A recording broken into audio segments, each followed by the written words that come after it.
I'll never forget the first day of pilot training. This colonel comes in, there's 45 of us in the class, and he was like, "Welcome to your boyhood dream."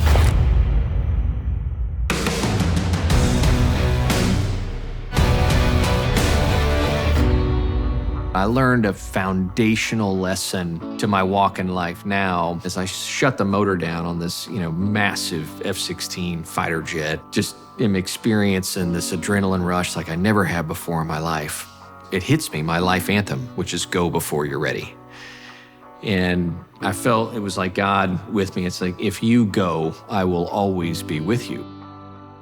When you understand you're never gonna have it all figured out, you're gonna have to go before you're ready. I'm Lieutenant Colonel Dan Rooney. I'm the founder of the Folds of Honor, and we change lives. I think where we go to school is foundational in who we are. And I played golf at the University of Kansas. I learned discipline, routine. The things that I learned there as a college golfer were invaluable as my career as a fighter pilot. Ultimately, the awesome part of this story is I had no idea how God would put those two things together to send me on my real life mission, which is why you're here today to talk about Folds of Honor. I don't believe in chance in life. Everything is providential. And the challenge is, are you paying attention? And then do you have the courage and the faith to take action? Got back from my second of 3 combat tours of duty in Iraq as an F-16 pilot. And I was on a commercial airliner going from Chicago O'Hare to Grand Rapids, Michigan, to my other job as a golf pro. I had the ultimate job description. God was about to interrupt that. And when we landed in Grand Rapids, the captain came over the PA and announced that we were carrying the remains of Corporal Brock Buckland, who'd been killed in Iraq, and that his identical twin brother, Corporal Brad Buckland, was in first class and had brought him home. Despite the captain's request, more than half the people had boarded the plane that night. And that night I watched the Buckland family in one of the darkest moments of their lives. His brothers, his parents, his wife, and his 4-year-old son as Brock's American flag draped coffin inched down from the cargo ramp. And there was nowhere to go. There were no connecting flights. Everybody was leaving that flight to go climb under that blanket of freedom that Corporal Brock Buckland had given his life for. When I stood up and I saw half the people were gone, initially my heart sank, but then I got very angry.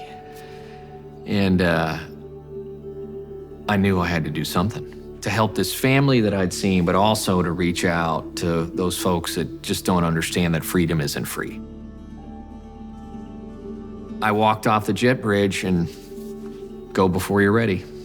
Call my wife and I'm like, "Hey, Jackie, I know what we gotta do."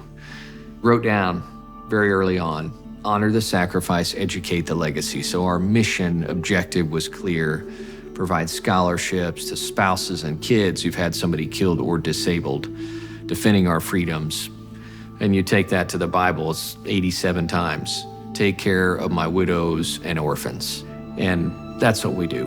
We show up in the darkest of places and we bring honor and hope, providing a gift of an education to these families. It's total synchronicity. You guys are here for the most important meeting of the year, Scholarship Day. Where we get to figure out how many lives we're gonna change.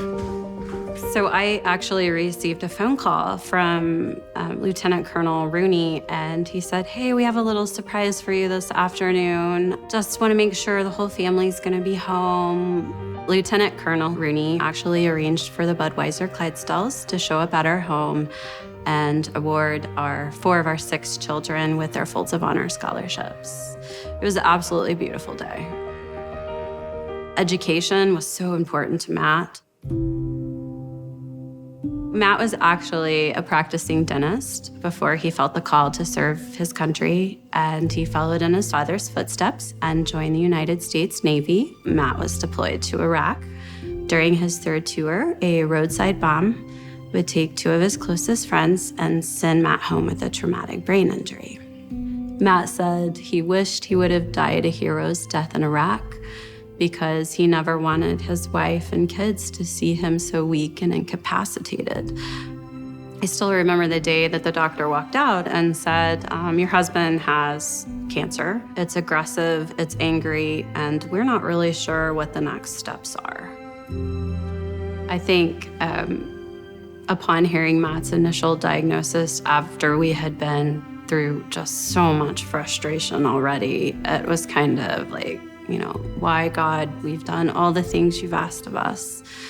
And it was a very dark time, I think, in our faith, as in a family as a whole. And Matt, being the strong, faithful Christian man that he was absolutely certain that he was leaving this world for a better place. Matt said, if even one single soul were saved as a result of his suffering, then it was all worth it. And it was absolutely the path that he was meant to travel. And I think what is perhaps the greatest plot twist of all is that I am that soul that he saved. Just watching his absolute, unyielding faith in something greater than what he was experiencing. Folds of Honor said, you have a story to tell. We want to hear it. We want Matt's names in the hearts of anyone who will listen. And to me, I think that that's greater than any earthly gift I probably could have received. 16 years on this journey, I will tell you for certain that the Holy Spirit is what connects Folds of Honor to people's heart. This is a God thing. And we continue to grow and change lives. I've gotten to sit back, front row seat, and witness the way God has connected Folds of Honor to 50,000 lives that have been changed. And looking back, ultimately, if I saw the people that got off the plane, it sounds crazy, but I'd say thank you. Never change my job with anybody in the world. Getting to wake up every day knowing that you're doing God's work. Go before you're ready.